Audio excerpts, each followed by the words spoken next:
मरणा भेटी भेणे जीव आम्हा मरणाचा उत्सव, कधी मरू कधी मरू कधी देहाते विसरू.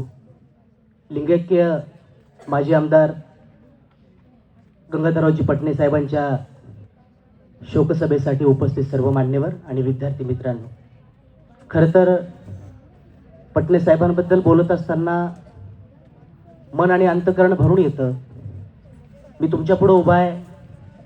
मी पूज्य साने गुरुजी विद्या मंदिर देगाव या साहेबांच्या शाळेत शिकत होतो. संस्था म्हटलं की आणि राजकारण म्हटलं की राजकीय नेते हे वेगवेगळ्या माध्यमातून संस्थेतल्या शिक्षकांना वेगवेगळ्या ॲक्टिव्हिटीज करायला लावतात. पण पटणे साहेबांच्या बाबतीत बोलायचं झालं तर कथामालेसारखी जी शृंखला त्यांनी चालू केली, त्या कथामालेतून आमच्यासारख्या असंख्य विद्यार्थ्यांनी त्यांनी घडवलं. त्यानंतर प्रामुख्यानं पटणे साहेबांच्या निधनाची वार्ता ज्यावेळी समजली त्यावेळी आम्ही मंगळवेढ्याला महात्मा बसवण्यांचं स्मारक व्हावं यासाठी आम्ही जनजागृती करत होतो. 10 तारखेच्या कार्यक्रमात उद्घाटनाच्या आम्ही असं बोललो की या भागामध्ये महात्मा बसवांना 13 वर्षापेक्षा जास्त काळ सोलापूर जिल्ह्यात राहिले. तेथे महात्मा बसवण्यांचं स्मारक व्हावं म्हणून महाराष्ट्रातला पहिला माणूस होता जे गंगाधर पटणे, ज्यांनी स्वतःच्या शाळेतल्या शिक्षकांना घेऊन त्या भागात महात्मा बसवण्यांच्या विचाराची जनजागृती केली. हे बोलल्यानंतर दुसऱ्या दिवशी साहेबांचं निधन झालं. तो मेसेज बघितल्यानंतर डोळे भरून आले.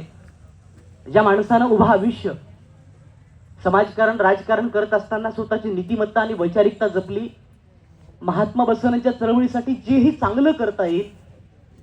खरं तर आज माझ्यासारख्या तरुणाला एखाद्या माजी आमदारांनी फोन करावा, 10-15 मिनिटं महात्मा बसवण्यांच्या विचारावरती बोलावं किंवा सांगावं, तुम्ही या पद्धतीनं पुढे जा किंवा या भागात विचार वाढणं महत्त्वाचं आहे हे सांगावं, ही खूप दुर्मिळ गोष्ट आहे. पण हे सगळं आदरणीय गंगाधर पटणे साहेबांनी जपलं. कधीतरी पटणे साहेबांचा फोन यायचा आणि महात्मा बसवण्यांच्या विचारावरती ते आमच्याशी बोलायचे, आम्हाला ते खूप काही सांगायचे. आज तो आवाज कायमचा थांबला आहे, याचं खूप मोठं दुःख आमच्यामध्ये आहे. यानंतर या भागामध्ये महात्मा बसवण्यांचा विचार जनमानसामध्ये पोहोचावा यासाठी बिलोली धर्माबाद रोडवरती रोड लगत असणारी 1 एकर जमीन आदरणीय पटणे साहेबांनी अनुभव मंडपासाठी दान दिली. त्या दानपत्रामध्ये साक्षीदार म्हणून साहेबांसोबत तिथं उपस्थित होतो. ते पाहत असताना एखाद्या माणसाचं विचारावरती किती प्रेम असावं. पटणे साहेब गेल्यानंतर ती भावना कळल्यानंतर मनामध्ये अनेक विचार आले. त्यापैकी ह्या माणसानं काय काय दान केलं. ज्ञान दासोह करावा, बसवण्णांनी दासोह ही संकल्पना मांडली. ज्ञान दासोह करून शैक्षणिक शाळा काढल्या. ग्रंथालय चळवळीसाठी महाराष्ट्रातलं सगळ्यात मोठं योगदान दिलं. पुस्तकांचं त्यांनी दान केलं. यानंतर जाता जाता त्यांनी भूमिदान दिली समाजाच्या उद्धारासाठी आणि शेवटी स्वतःचा देहही दान दिला. ही सगळी प्रामाणिक भूमिका आदरणीय पटणे साहेबांनी मांडली.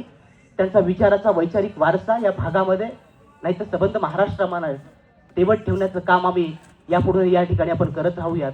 खरं तर महात्मा बसवण्यांची जयंती असेल, समता संदेश पदयात्रा असेल, अगदी उतार वयामध्ये पाठीमागच्या वर्षापर्यंत बसवण्यांचा विचाराचा कुठलाही कार्यक्रम असेल आणि साहेबांना सांगितल्यानंतर शेकडो किलोमीटरचा प्रवास करून तो माणूस आमच्या पाठीवरती थाप देण्यासाठी त्या ठिकाणी यायचा आणि हे काम पुन्हा अविरत चालू राहिलं पाहिजे ही भूमिका त्यांची राहायची. देगावला होणारी महात्मा बसवण्यांची जयंती असेल किंवा नायगाव तालुक्यात होणारे कार्यक्रम असतील किंवा महाराष्ट्रभरात होणारे महात्मा बसवण्यांच्या विचाराचे कार्यक्रम असतील, या सगळ्या विचाराला बळ देण्याचं काम आदरणीय पटणे साहेबांनी केलंय.